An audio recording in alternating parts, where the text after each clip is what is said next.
It wasn't loud enough, man. It wasn't loud enough, man. So anyway, contextually, so all these things are happening. Tish is trying to prove Fonny's innocence, and then somebody has to go to Puerto Rico to talk to this woman. Who's going to go to Puerto Rico? Of course, the black mom is going to go to Puerto Rico by herself. And so I said to Regina, there's all this weight. There's all this weight on you, the matriarch of this family, and you're holding it all together, but I need you to just look at the audience and let them feel the weight that my mom, my aunt, your cousin feels every day when they have to carry all this weight into the world. And in the run of show, when that scene appears, that is what it do. And it does it very loud, but it wasn't quite loud enough, but yeah. So I guess I just had a response to it. I don't know if it's a question. I'm sorry. I just had a kind of a response to it. So Regina, Sharon, the character, she's trying to look older. She's trying to look like a mother for this family. In the novel, she has a shawl to make herself a little older. Here, and she goes out with that shawl to try to look like the matriarch. Here she opts to leave it behind. What's that? It was something, this is one of the things that I talk about with Regina quite a bit. And it's a very small thing, a very small thing. This idea of the shawl and the wig, but Regina felt like this character was somebody who, over the course of the film, doesn't need any armor. And yet, at the moment when she should just be her most truthful self, she's trying to decide between these different articles of armament. And ultimately, it's actually kind of cool because the way the scene ends is not the way you see her in the very next moment when we hard cut to the next scene, but already the doubt has been sowed, you know, the doubt has started to poke through because who can carry all that weight for all those people? And I must say out loud, you know, I'm not going to say how old Regina is or what her age is, but y'all can Google or IMDb or Wikipedia or whatever, but for an actress who's been in the game as long as she has, to look directly at an audience in a close-up for that long, you know, it's so brave, but also so powerful. I mean, she just did it. She just did it. And when she drops the prop just to be herself, it is such a powerful moment. Yeah, she does. I love that lady. Yeah. Last clip. So, and then we're gonna show this last clip featuring Paperboy. You know, it's been interesting showing these clips because the movie is nonlinear, the book is nonlinear, so you don't need a lot of context. But I'll say with this one, there's this character, Daniel. Daniel is a friend of Fonny's, and Daniel has sort of been through the experience that Fonny potentially is about to go through. So Brian Tyree came into the film. We only worked with him for 2 days, and the scene you're about to see is only half. It's the second half of this. Basically, it's like Medicine for Melancholy as a 10-minute scene between Brian Tyree Henry and Stephan James. We're going to show the last 5 minutes of it, but I'll just say you're going to watch two black men who've been sitting down talking all day, and then finally one of them decides, I'm going to open up, I'm going to reveal myself. And this is as real talk gets. So, Baldwin wrote it. I ain't going to apologize, but I'm going to just say this is some real shit. All right, cool. Yeah.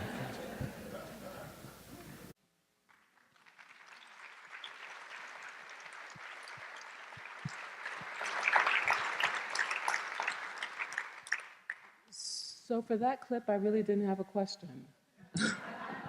You know, I'll say this. I was talking with my cinematographer, who is a white man, although people assume he's not a white man because he's gotten all this credit for the melanin skin in his movies and all this stuff. But he was talking about how watching this film, it was like he couldn't describe the way it made him feel. And then finally, it was like 3 days ago, because we've been working on this again. He shot it back in November. He said, you know what, I realized what it is, and this is what he said to me. He said, as a white man, I don't know what it's like to go from one moment being in this very intense situation, and then in the next moment, having to get back in touch with this side of me that wants to be loved, or that knows what love is. And he goes, and as I watch this movie, you're making me do that, because there's this 10-minute scene where these two men are having this very intense conversation, and then three beautiful people are sitting around breaking bread, saying grace, with Nina Simone singing. And he was like, I don't know how to feel about that because I never had to feel it before. And watching the clip out of context, I don't know how the hell it made y'all feel, but I'm like, oh, that's kind of jarring. But that's how it damn should be, because that's how it is. But anyway. And that's the blues idiom, right? And that is the blues That's the idiom. blues See, this is a story. doctor right here. Yeah. That is the blues That's it. idiom. That's Yes. it. I'm going to take that with me, all right? Work it, use it. So, I guess in general, thinking about the entire film, I've read that you said that you feel most yourself when on set, right? When you're able to work with actors and draw from them these magical performances. So, were there moments in If Beale Street Could Talk where you felt like I'm working in my purpose, I'm doing me? Yeah, part of it was the last thing we shot in New York was the scene between Brian Tyree Henry and Stephan James. It was the last day of filming in New York. And I kept trying to find a way to not cut, to have the conversation go from Brian to Stephan and back. And we had tried it with a few other groupings of actors throughout the shoot. It was a 26-day shoot in New York, and we could never quite get it right. And then we started shooting this scene in a very traditional way. The camera's here, and they move the camera's there. And it was fine. I mean, this shit worked. It was fine. But then I thought, you know what? It's the last day. Let's put the slider on, and I want to start this thing where I want to move from Brian to Stephan because I feel like I'm always talking about this spiritual transference. I think Brian's character, Daniel, has been through some very deep things, and he can't see that Fonny might go through them, but there's no doubt because they're both young black men at this moment in America, which is like almost like a snapback kind of moment. Dr. King has been taken down. Malcolm X has been taken down. The Kennedys have been taken down. It's just like, we're about to start building this prison industrial complex. And once you make this a business, then it becomes supply and demand. So the two of you are going to be supplied because we have demand. And so I wanted to find a way to connect the two of them. And so we put the camera on a slider. And instead of using two cameras, we used one. And we just started passing the conversation from one to the next. And there was a moment where I looked over at James and I realized, oh, this is the movie. Like, we've done it. It took 26 days. But this thing, the spiritual transference I've been looking for, here it is. Between this guy who flew up from Atlanta for one day, and my man, Stephan James, who should not be Fonny based on the colorism in the book, but who had this thing in him that when I looked in his eyes, I saw the pain that Baldwin was writing with. So that was one of those moments. And then in the trailer, there's this scene where Homeboy's smoking. It just looks real cool when you see the word moonlight comes out of his mouth almost. That was when, Fonny is a sculptor, and we shot the film, his stuff on a film set. We built on a stage, and I just felt like I looked at him and I saw this vision of him sculpting with light coming through the roof. Because if you're familiar with the book, there's a moment where Tish describes, she says, Fonny is working on the wood. It is a very soft wood. He doesn't want to defile the wood. And those words always stuck with me. And so I said to James, let's just take the roof off the set. And even though it's a basement apartment, I just want to pour the sun through the ceiling. And so we did it. And we put the camera 360 on a track, kicked everybody off the set, and Stephan just went to work. And the camera's just going around him and around him. And I just heard the subway in my head. And I thought, this is the movie. This is the movie. This is James Baldwin sitting down with a cognac writing, and this is what he's feeling. I hope, I think. But I felt him in making that scene. So, yeah, every now and then it happened. So, should I ask one more question? Should I open it up? Oh, that's right. Y'all get to ask questions, Yeah. right? One more? But y'all ain't got no questions, right? No, they have plenty of questions. Oh, my man right there shot that hand up.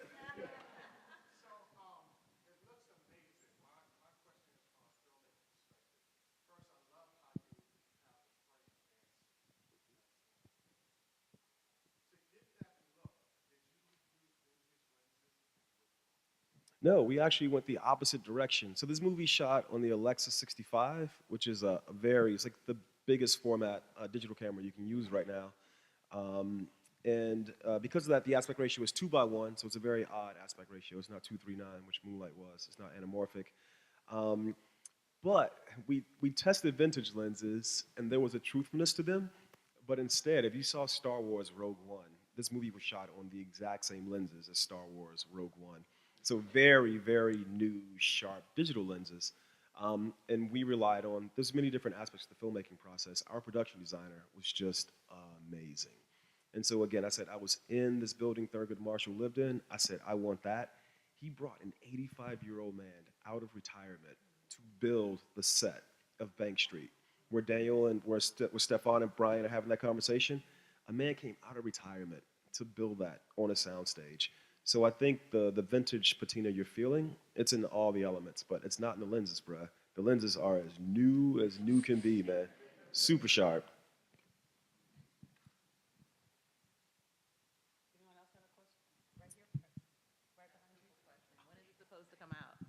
It's supposed to come out.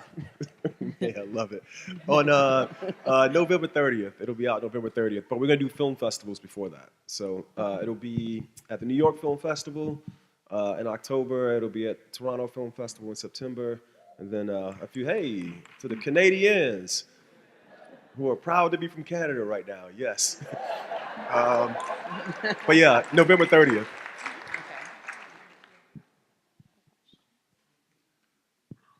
Thank you, Mr. Jenkins.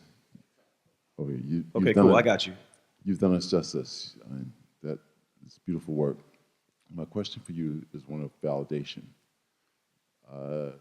You're an Academy Award-winning director, and with what transpired at the Academy Awards, what transpired at the Academy Awards, bro? What you talking about? What you talking about? I had my eyes closed. I ain't see it. I'm sorry, bro. Continue. It's a question of validation, the notion of achieving that and what it means to you. I'd like to know how you feel, the notion of being validated by that ceremony. Do you feel validated by that? Do you feel like that was? No, I mean, I felt validated before that. One, I mean, I'll speak of Moonlight. Moonlight was crazy, man. This is me going back to the projects where I was born with my friends from film school and Brad Pitt's money and making, the most hood movie you could possibly make that also features a young black boy struggling with his sexuality. So the fact that we did it at all, I felt hella validated, you know? But then all the stuff that happened at the ceremony, I mean, I've spoken about this on podcasts and stuff. I felt a certain kind of way because, I've always doubted myself, and I've never believed that I was capable of making a film that could win Best Picture or even be at the Oscars. And so because of the way things happened, I didn't feel invalidated, but that was not the place for me to find validation. Instead, that's right. Instead, man, I was walking down the sidewalk the other day, and about 30 feet from me, I saw this young black woman. Look, she recognized me, and she just stopped. And she put her hand over her mouth. And I had to walk past her, so I kept going towards her. And the closer I got, the more she did like this. And then she came over and she just never seen this woman in my life, gave me the biggest hug in the world. And she just said, thank you. And it's like, okay, that's the validation. Not that I'm seeking, but when I see that, that's when I know I got it, So the ceremony was what it was, man. It was what it was. I got my Oscar at home, I'll tell you that much, though. Thank you. Thank you, bro. Hello, my name is Brianna McAdoo. I'm an actress and content creator and recent graduate of Howard University's drama department. But I wanted to just say thank you, and thank you. My question is, in the moments of when the world feels heavy and when you yourself are going through personal burdens that when you're in a space of brokenness and it just feels hard to create. So what are the things you do or the people you lean on, literature, whatever, what do you do? Because I'm here and I'm ready, but I just feel like there's a lot on my chest and I don't know where to start. Yeah, thank you for the question. Thank you. I think you got to start with the page. For me as a writer, I never felt, I always felt that I was in control of my career, of my work, because I knew that I could write the things that I wanted to write. It cost nothing but either a pen and a paper. I used to write everything by hand, or if you have a laptop, whatever, or a phone, you can write. So that's all. You always have to remember that that's empowering. You start with a blank page, you put 500 words on it, you got a story. You're good to go. A story that did not exist before. The other side of that, though, is because I'm not a very confident person. In Moonlight would not have happened without my friends. So I'm going to embarrass the hell out of somebody because there is a dude here who I went to college with, who when I could not afford to go home for Thanksgiving because I'm poor and I'm from the projects and I went to school in Tallahassee. It was too far from Miami. I was not going home for Thanksgiving. This dude was like, "No, you're not staying here. You're going home with me." And that dude is a producer in my company. We still work together to this day. I met this dude in 2001.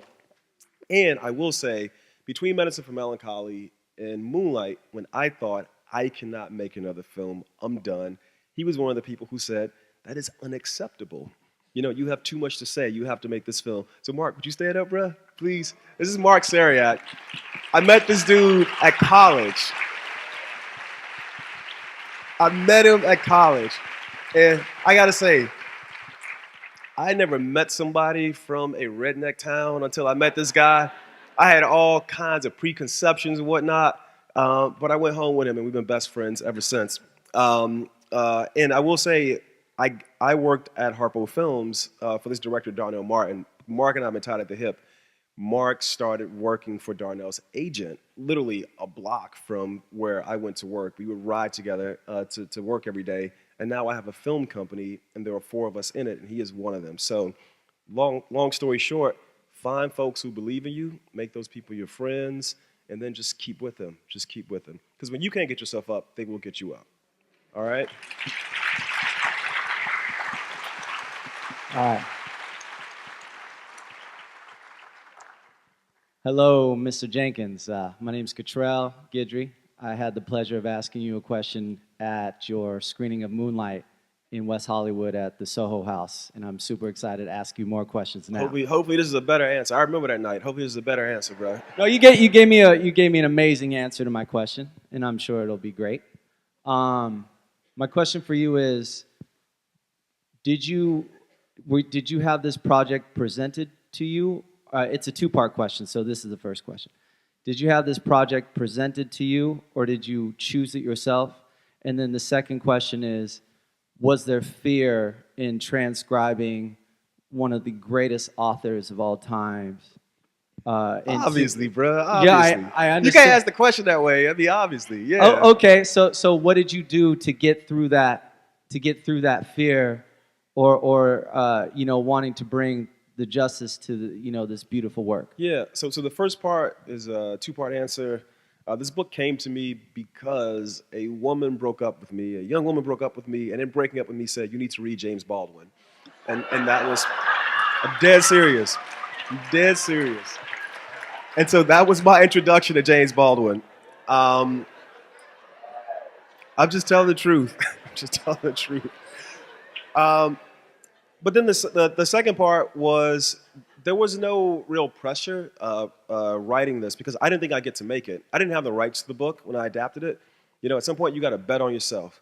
So I was like, I'm just going to adapt this novel for free with my own money on my own time, and I'm going to send it to the Baldwin estate, who has never allowed anybody to make a film of Baldwin's work. But I was like, you know what? I'm just going to do it. You know, and I'm going to write Moonlight at the same time. And I said, I'm just going to start doing stuff. I'm just going to start doing it all. I was 6 years removed from making Medicine for Melancholy. I was like, I just got to start doing stuff. And so I adapted this book without the rights to it. And so there was no pressure because for me, it was just like a blank page. I was just working. And then once Moonlight happened, the rights became available. And then I thought, oh, I've always said I have to be the same person I am now in success, you know, that I was in struggle. And in struggle, I wanted to really adapt this book and make it into a film. So that's what I'm going to go off and do.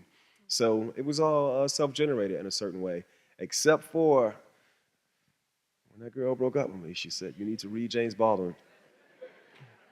A true story. And we friends now. I mean, we cool, but... But back then it hurt. But then I opened, you know, I started reading Fire Next Time, and I was like, okay, she's right.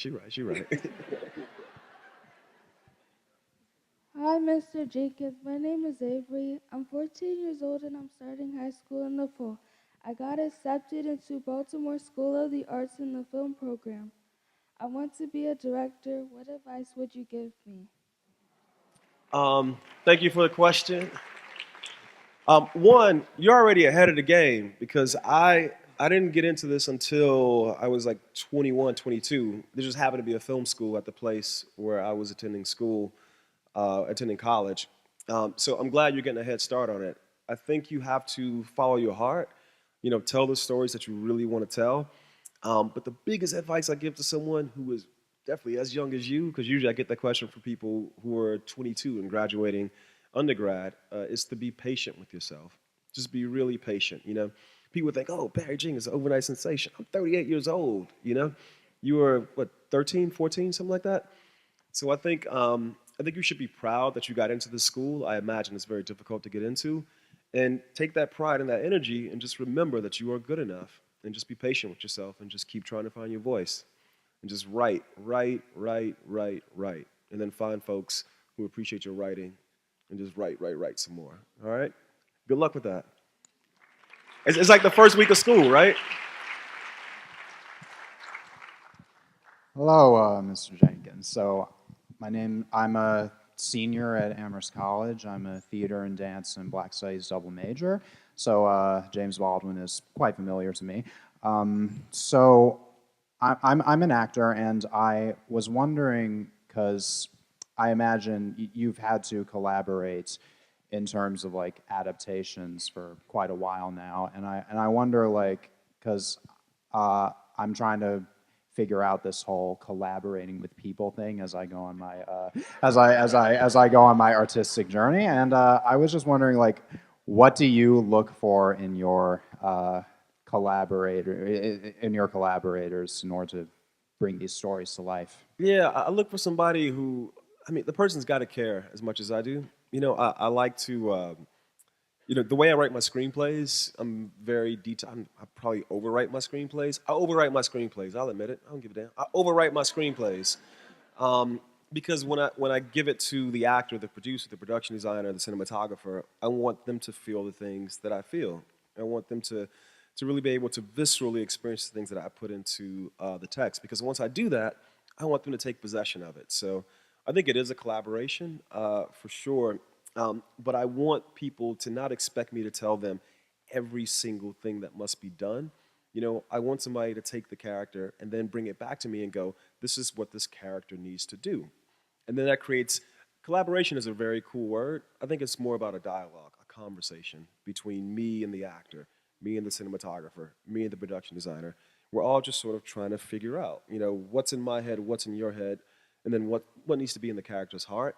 And I think once we have that groundwork, then it's just about being fluid, And I like to look people in the eye. So, young actor, my friend, as you go out, look people in the eye and don't blink. And if you do those two things, man, you're gonna be good. Yeah. Excellent. But you got to learn to work with people, bro. You mentioned collaboration like it was a dirty word, man, and it's like that is not gonna help you, man. Say collaborate, bro. Just say it, bro. Collaborate. Collaborate, bruh. Now you gotta say it with some feeling. This lady behind you, she ready to say it. Help him say it, my dear.